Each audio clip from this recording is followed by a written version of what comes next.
예, 하나님 말씀을 보겠습니다. 하나님 말씀은 구약성경 10편 32편 6절에서 11절 말씀입니다. 구약성경 10편 32편 6절에서 11절 말씀을 교독하도록 하겠습니다.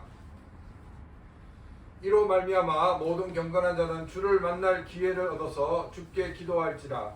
진실로 홍수가 범람할지라도 그에게 미치지 못하리이다. 주는 나의 은신처이오니 환난에서 나를 보호하시고 구원의 노래로 나를 부르시리이다. 내가 내 갈 길을 가르쳐 보이고 너를 주목하여 훈계하리로다. 너희는 무지한 말이나 노새같이 되지 말지어다. 그것들은 제갈과 굴레로 단속하지 아니하면 너희에게 가까이 가지 아니하리로다. 악인에게는 많은 슬픔이 있으나 여호와를 신뢰하는 자에게는 인자하심이 두루리로다. 너희 주인들아 여호와를 기뻐하며 즐거워할지어다. 마음이 정직한 너희들아 다 즐거이 외칠지어다. 아멘. 교회의 본질 혹은 이 크리스찬의 본질은 구원에 있다라고 말씀을 드렸습니다. 그래서 우리가 누리는 이 가장 큰 복은 우리가 예수님을 믿고 또 구원을 받은 것이고 나머지는 이 옵션으로 다 따라오는 것이다 라고 말씀을 드렸습니다. 그런데 이 말을 이해는 할 것 같은데 그런데 우리가 100% 이해하지 못하는 경우가 많이 있습니다. 사람들이 이제 그 기독교 신앙을 가지고 있었는데 어느 날 이단에 빠지는 그런 사람들을 많이 보게 되는데 이런 경우가 이것을 정확하게 이해하지 못했기 때문에 생기는 일입니다. 많은 사람들은 이 구원과 성숙 혹은 이 구원과 성장의 구별을 잘 하지를 못하고 있습니다. 시험자는 같은 게 아니냐 이렇게 말을 하는 사람들이 있습니다. 자, 그럼 제가 이 두 가지 예를 들을 텐데 이걸 들어보시고 어떤 것이 맞는지 한번 생각해 보시기 바랍니다. 첫 번째는 뭐냐면 어떤 사람이 시인이 되기 위해서 열심히 시를 쓰고 또 공부를 하여 시인이 되었습니다. 또 시인이 된 이후에도 열심히 노력해서 이 베스트셀러를 내는 유명한 시인이 되었습니다. 첫 번째.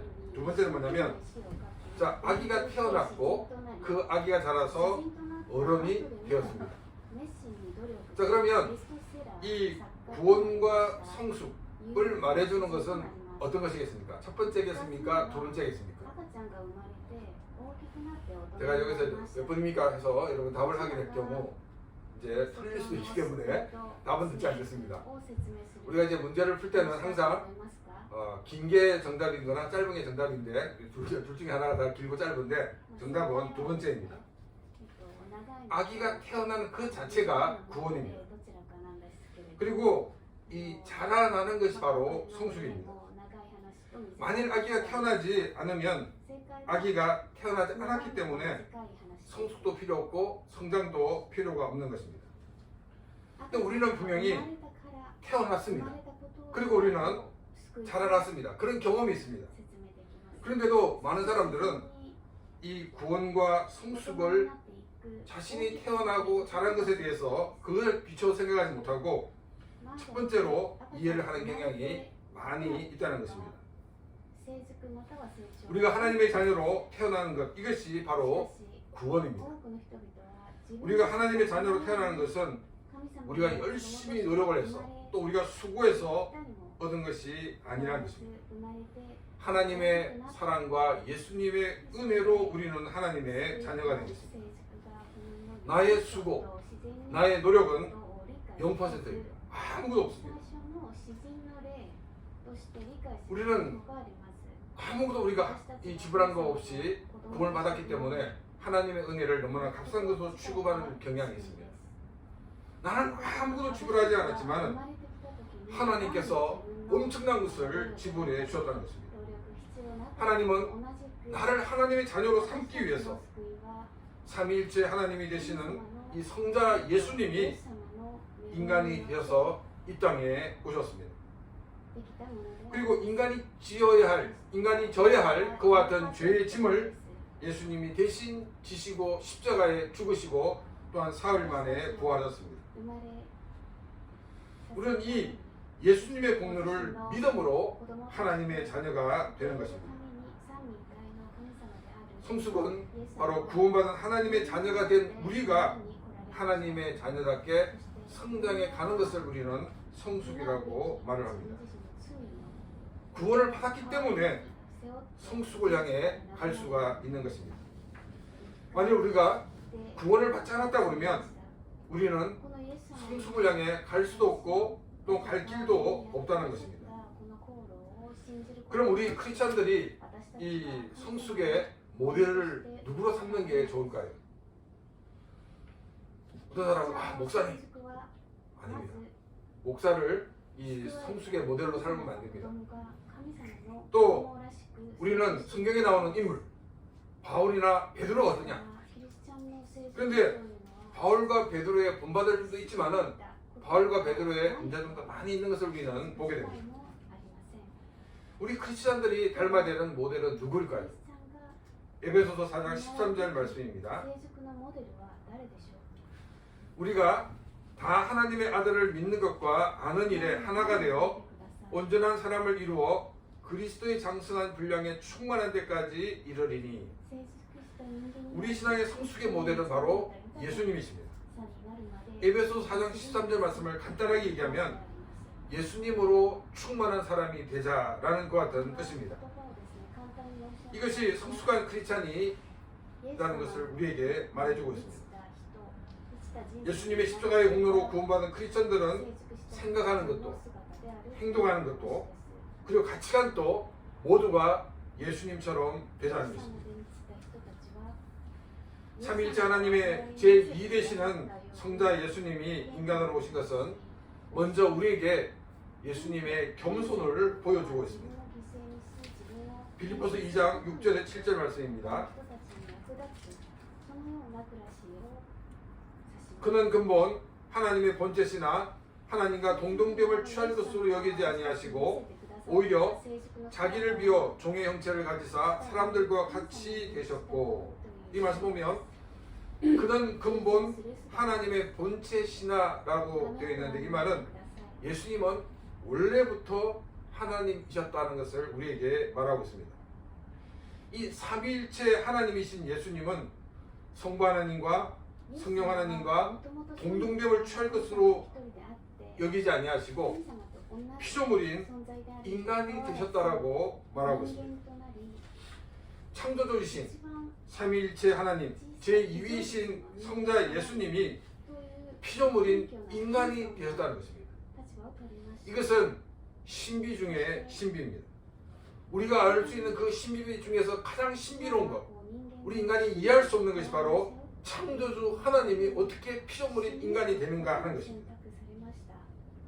성자 예수님이 피조물인 인간이 되신 것은 이것은 바로 우리에게 예수님의 겸손을 보여주고 있습니다. 예수님의 낮아지신 그 모습을 우리에게 보여주고 있습니다.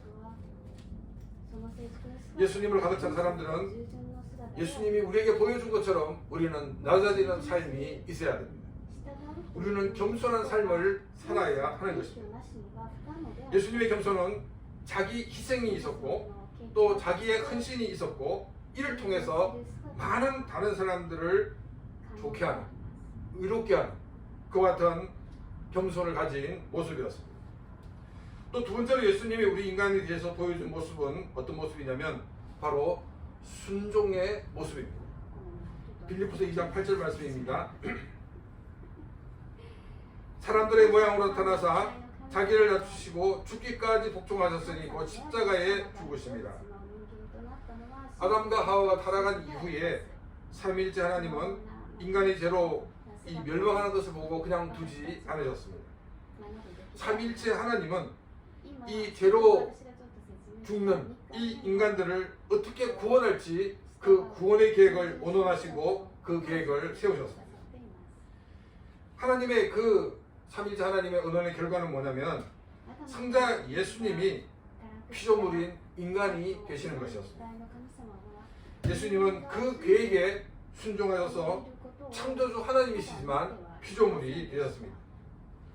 또 예수님은 인간이 그 죄의 대가를 받아야 되는데 인간이 지어야 할 그 죄를 대신 지시고 죽으셔야만 했던 것입니다.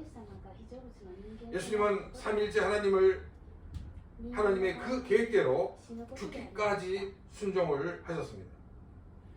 우리에게 보여준 예수님의 성숙은 바로 겸손과 순종의 모습입니다.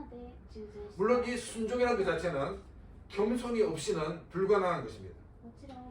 겸손한 결과로 순종의 모습이 나올 수가 있는 것입니다. 성숙은 겸손과 순종을 통해 이루어지는 것입니다. 자, 여러분 우리가 볼 때 구원받은 사람의 특징이 있습니다. 구원받은 사람의 특징이 뭐냐면 죄의식을 가지게 됩니다.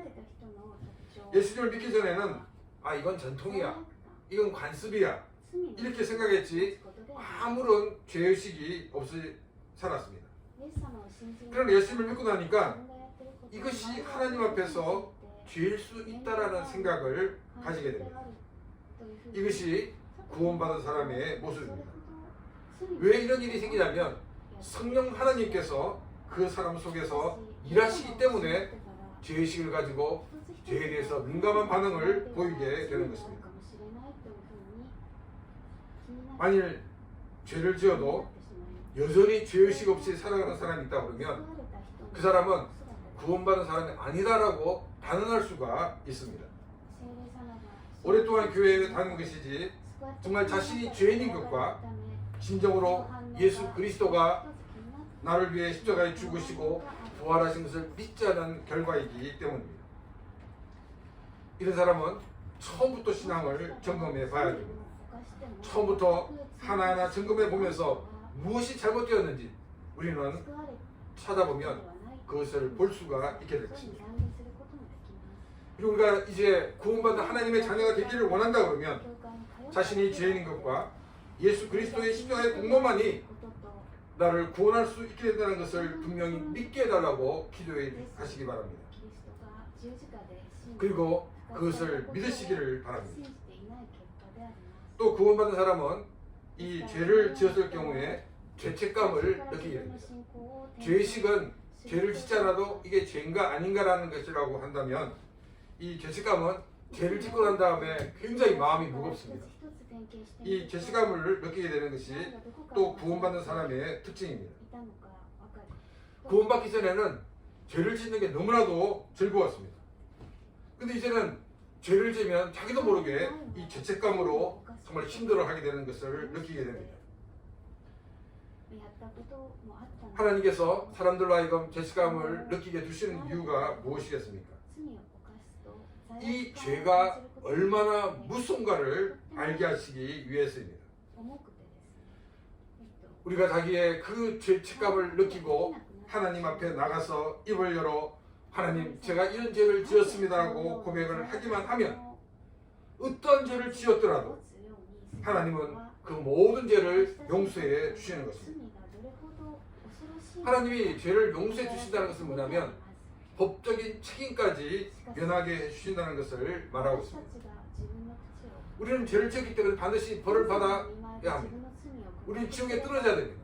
그러나 예수님의 십자가의 보혈을 믿고 그 죄를 고백하면 그 모든 죄가 예수님이 다 지셨기 때문에 우리는 죄에 대한 책임을 면하게 된다는 것입니다. 우리는 죄를 용서받기 위해서 따로 벌을 받을 필요가 없습니다. 예수님이 그 모든 죄를 지시고 십자가에 죽으셨기 때문입니다. 우리가 해야 될 것은 내가 하나님 앞에 이런 죄를 지었습니다라고 나의 죄를 인정하는 것입니다. 인정하기만 하면 모든 죄가 용서함을 받게 되는 것입니다. 이것은 크리스찬이 누리는 특권입니다. 그래서 6절에서 이렇게 말하고 있습니다. 이로 말미암아 모든 경건한 자는 주를 만날 기회를 얻어서 주께 기도할지라. 진실로 홍수가 범람할지라도 그에게 미치지 못하리이다. 이 모든 경건한 자라는 말은 하나님을 믿는 사람들을 말하고 있는 것을 말하고 있습니다. 하나님을 믿는 하나님의 백성들은 주를 만날 기회를 얻어서 주께 기도하라고 말하고 있습니다. 주를 만날 기회를 얻어서 기도하라는 것은 소극적인 자세로 하나님을 만나고 기도하라는 것이 아닙니다. 기회를 만들라는 것입니다. 하나님을 만날 수 있는 기회를 만들어서 하나님께 기도하라는 것입니다. 기회를 만든다는 것은 적극적인 자세를 우리에게 말하고 있습니다. 적극적인 자세를 가지고 하나님을 만나야 하는 것입니다. 왜 하나님은 다른 것은 가만히 기다리라고 말씀하시는데 이번에는 기회를 만들어서 하나님을 만나라고 말씀을 하고 있을까요? 왜냐하면 하나님은 우리 인간의 마음을 너무나도 잘 알고 계시기 때문입니다. 사람들이 죄를 범하면 처음에는 양심의 가책을 받게 됩니다. 그런데 자꾸 죄를 짓게 되면 점점 자기 자신이 죄에 대해서 무뎌지는 모습을 발견하게 됩니다. 동시에 성경을 읽는 것이 귀찮아집니다. 또 교회에 나오는 것도 예배 드리는 것도 뭐 귀찮아 이런 마음이 들게 된다는 것입니다. 점점 하나님과 멀어지는 삶을 살게 되는 것입니다. 이런 은혜가 떨어진 상태에 방치해 두지 말라는 것입니다. 나에게 정말 조금만이라도 하나님의 은혜가 비추셨다라고 생각이 들면 적극적으로 하나님을 찾으라는 것입니다. 그리고 하나님께 자신이 하나님 앞에 행한 죄를 고백을 하라는 것입니다. 그러면 홍수가 범람할지라도 그에게 미치지 못할 것이라고 말씀하고 있습니다. 홍수는 내가 지금 이 살고 있는 이 지역에 비가 어느 정도 오는가 강우량을 가지고 우리는 알 수가 없습니다.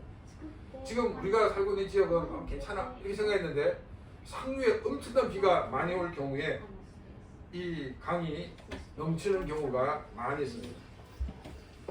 홍수가 범람할지라도 그에게 미치지 못한다는 것은 자신이 이제까지 죄를 짓고 살았다 할지라도 그 죄를 가지고 하나님 앞에 나와 죄를 고백하기만 하면 하나님은 우리에게 내리시려고 했던 그 모든 벌을 피하게 해준다는 것을 말씀하고 있습니다. 하나님의 백성이라고 하는 사람이 하나님의 말씀을 떠나 살고 있는데 아무런 이상이 없습니다. 그것이 아무 이상이 없기 때문에 이상이 없는 것이 아니라 하나님께서 이 홍수를 준비하고 계시다는 사실입니다. 그래서 아무것도 없는 것처럼 느낄 뿐입니다. 그래서 일부러라도 시간을 내어서 하나님을 찾아야 한다는 것입니다. 이것이 내가 살 수 있는 마지막 기회가 될 수 있기 때문입니다. 7절과 8절 말씀입니다. 주는 나의恩시저이시오 환난에서 나를 보호하시고 구원의 노래로 나를 부르시리이다. 내가 내 갈 길을 가르쳐 보이고 너를 주목하여 훈계하리로다.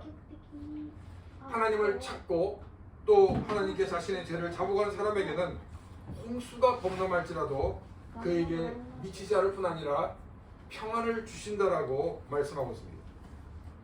환경적인 것뿐 아니라 하나님은 심리적으로도 안정감을 주고 계시다는 것입니다.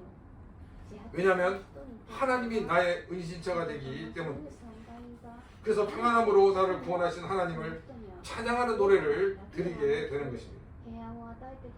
구원받은 하나님의 백성들이 죄를 범하였다고 하더라도 하나님을 찾고 하나님께 기도하면 하나님은 그 죄를 용서해 주시고 또한 지켜주시고 보호해 주십니다. 그리고 다시금 구원의 기쁨을 회복해 주셔서 하나님을 찬양하게 하신다는 것입니다.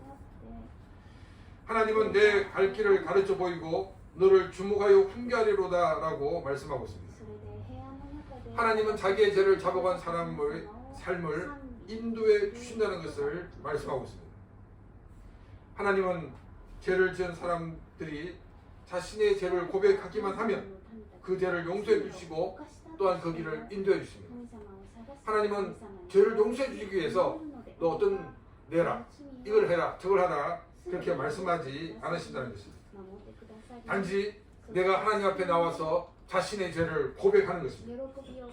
내가 나의 죄를 고백하기만 하면 하나님은 나의 모든 죄를 용서해 주시고 또한 은혜를 회복시켜 주시는 하나님이십니다. 그리고 하나님은 다시금 우리가 죄에 빠지지 않도록 우리의 갈 길을 인도해 주신다는 것입니다. 이런 하나님이 준비해 놓으신 은혜의 길을 걷는 삶이 되시기를 바랍니다. 그런데 이런 하나님의 은혜의 길을 보여줌에도 불구하고 죄의 길에서 돌아서지 않는 사람들이 있다는 것입니다. 9절 말씀입니다. 너희는 무지한 말이나 노새같이 되지 말지어다. 그것들은 제갈과 굴레로 단속하지 아니하면 너희에게 가까이 가지 아니하리로다. 하나님 앞에서 죄를 고백하지 않는 사람을 말과 노새로 비유하고 있습니다. 이 말과 노새는 이 성경상에서 주로 고집을 부리는 동물의 대명사입니다. 그래서 우리가 오늘 말씀 보게 되면 이 말과 노새 앞에 이 수식어가 하나 더 있는데 무지한 말이나 이게 무지한이라고 되어 있습니다. 무지한. 근데 이제 일본어 보게 되면 분별이 없는 이렇게 되어 있습니다. 이 고집과 의지가 강하다는 것은 다른 말입니다. 이 고집은 객관성이 없습니다. 또한 논리성이 없습니다. 제가 이제 고등학교 1학년 때 1학년 1반이었습니다. 근데 이제 1학년 2반 교시에 있는 친구를 만나고 이렇게 나오는데 쉬는 시간에 갑자기 덩치 큰 녀석이 뒷문을 딱 가로막고는 야 이쪽 못 가, 앞문으로 가 이러는 거예요. 그래서 왜? 나 이쪽 가야 된다 하니까 이 친구가 황시성을 가진 친구였는데 야 너 이 황시고집을 모르는구나 하고 딱 이렇게 버텼습니다. 그래서 제가 황시고집 이제 속으로는 이 광상시고집은 또 어떤데 한번 해볼까 이런 마음이 들었습니다. 근데 저는 이제 순간 어떻게 생각했냐면 이제 쉬는 시간 끝나면 이제 선생님이 들어오시면 얘는 자기 자리에 앉게 되는 거예요. 저는 그걸 기다리고 있었습니다. 그래 한번 해보자 하고 있는데 선생님이 탁 들어오셨습니다. 이거 뭐 하는 거야? 그러니까 그냥 앉았어요. 저는 그때 유의 문을 열고 나오면서 그런 식으로 고집 피우면 안 되는 거야 하고 이렇게 나왔습니다. 저는 그냥 무턱대고 한 게 아니라 제 나름대로 계산이 있었기 때문에 거기에 버티고 있었지 제가 성산이 없다 그러면 아마 돌아 나갔을 것입니다. 근데 이 고집이라는 것도 자기 나름대로 이렇게 머리를 이렇게 써가면서 해야지 무턱대고 자기의 어떤 자존심 세운다고 해서는 안 된다는 것입니다. 우리가 정말로 아무 생각 없이 자기 고집만 부리면 결국 자기만 손해가 된다는 것입니다. 또 이 고집을 부리는 이유가 뭐냐면 자기의 자존심 때문입니다. 성경은 무지한 말이나 노새라고 이렇게 말하면서 말을 하고 있는데 이 객관적이지도 못하고 이 논리지기도 못한 이 사람은 사실 상대하기가 쉽지 않습니다. 그래서 성경은 고집을 부리는 사람이 되지 말라라고 말을 하고 있습니다. 이 무지한 이 말과 노새 같은 이 고집을 부리는 사람 정말 대하기가 너무나도 힘듭니다. 논리적이지도 않고 또한 이 자존심까지 너무나도 강하기 때문에 대화가 되지 않습니다. 그럼 우리는 이 사람과의 관계 속에서는 그 고집 피운 사람이 좀 손해가 보게 될 것입니다. 또 이렇게 타협이 잘 되지 않는 걸로 끝납니다. 그런데 하나님 앞에서는 고집을 부릴 경우에 상황은 달라진다는 것입니다. 성경은 이 무지한 말과 노새처럼 되지 말라고 말하면서 뭐라고 얘기하고 있냐면 이 말과 노새를 제갈과 굴레로 단속하지 아니하면 너에게 가까이 가지 아니하리로다 라고 말하고 있습니다. 말과 노새는 고집을 부리는 이 근성이 있기 때문에 이 말과 노새를 컨트롤하기 위해서 이 제갈과 또 굴레를 하지 않느냐는 것입니다. 하나님은 하나님의 말씀에 순종하지 않고 고집을 피우는 사람들에게 제갈과 굴레를 통하여 하나님의 통제에서 벗어나지 못하게 하신다는 것입니다. 나는 고집이 세! 이런 사람일수록 아주 센 제갈과 굴레가 씌우게 됩니다.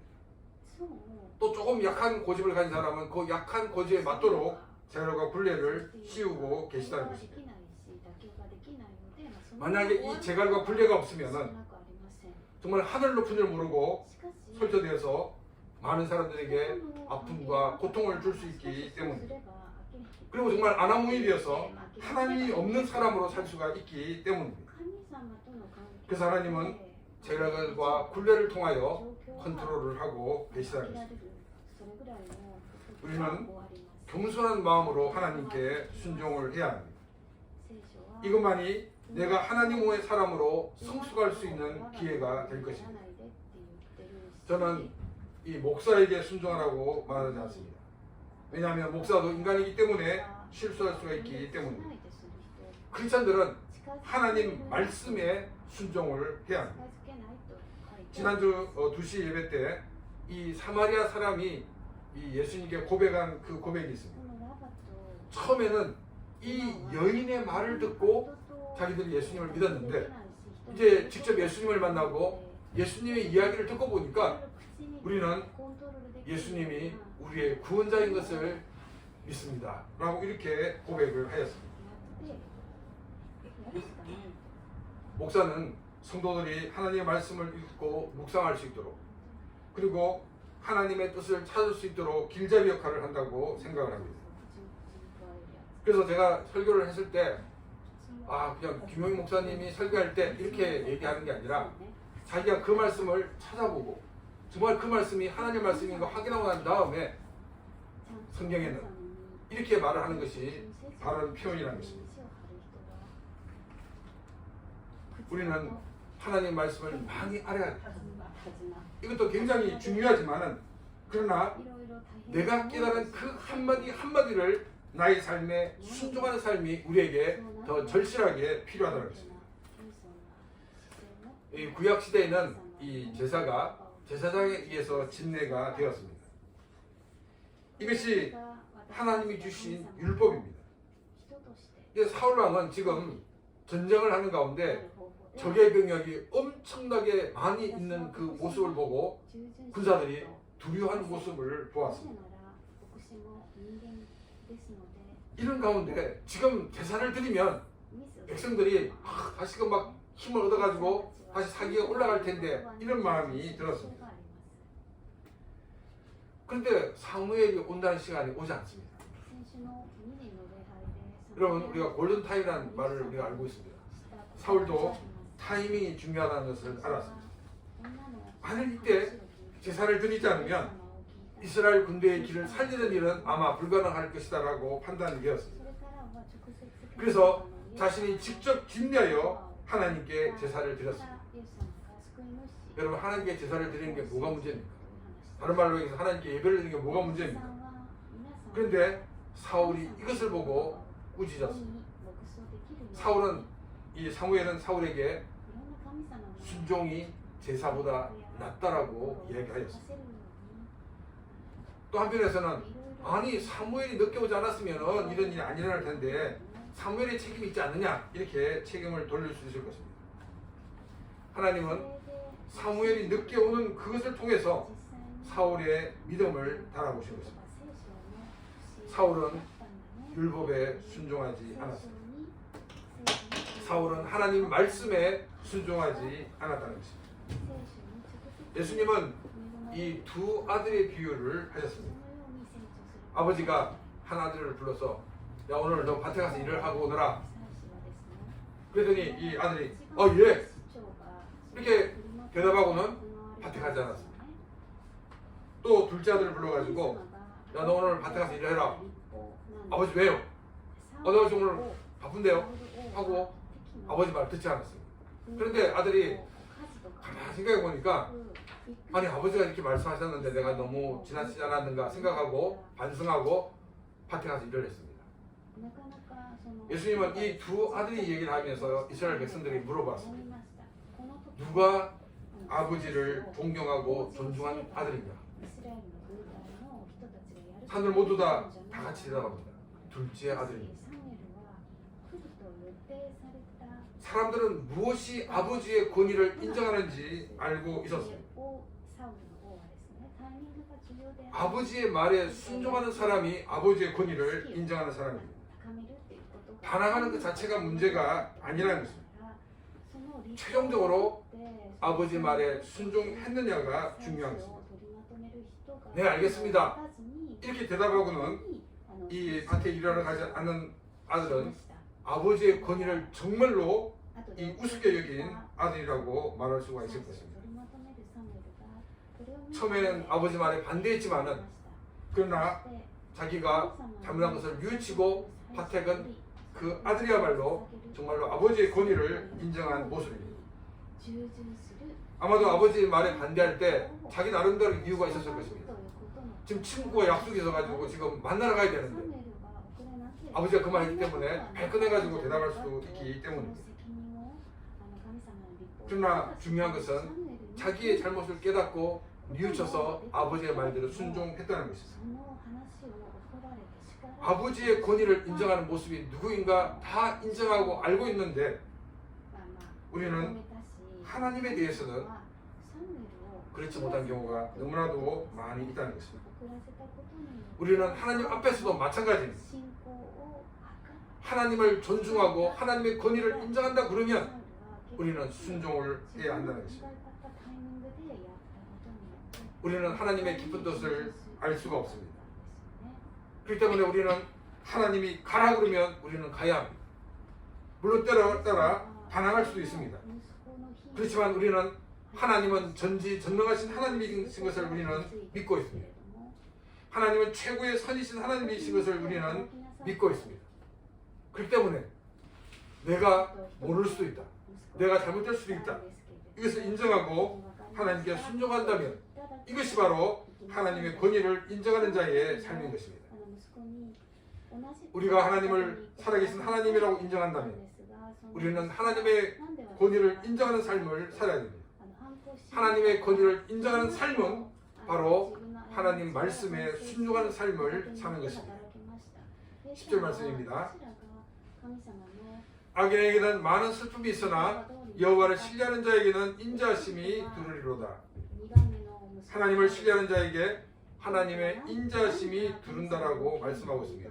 그러나 악인에게는 많은 슬픔이 있을 것이라고 말을 하고 있습니다.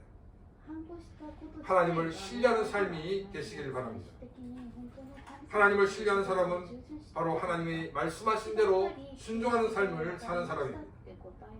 우리의 삶이 하나님 말씀에 순종하는 삶이 되어서 하나님의 인자하심이 늘 우리 가운데 있는 그런 복된 삶이 되시기를 바랍니다. 11절 말씀입니다. 너희 의인들아 여호와를 기뻐하며 즐거워할지어다. 마음이 정직한 너희들아 다 즐거이 외칠지어다. 하나님의 말씀에 순종함으로 우리의 눈에 눈물이 거두어지고 기쁨과 즐거움이 가득한 삶이 되시기를 바랍니다.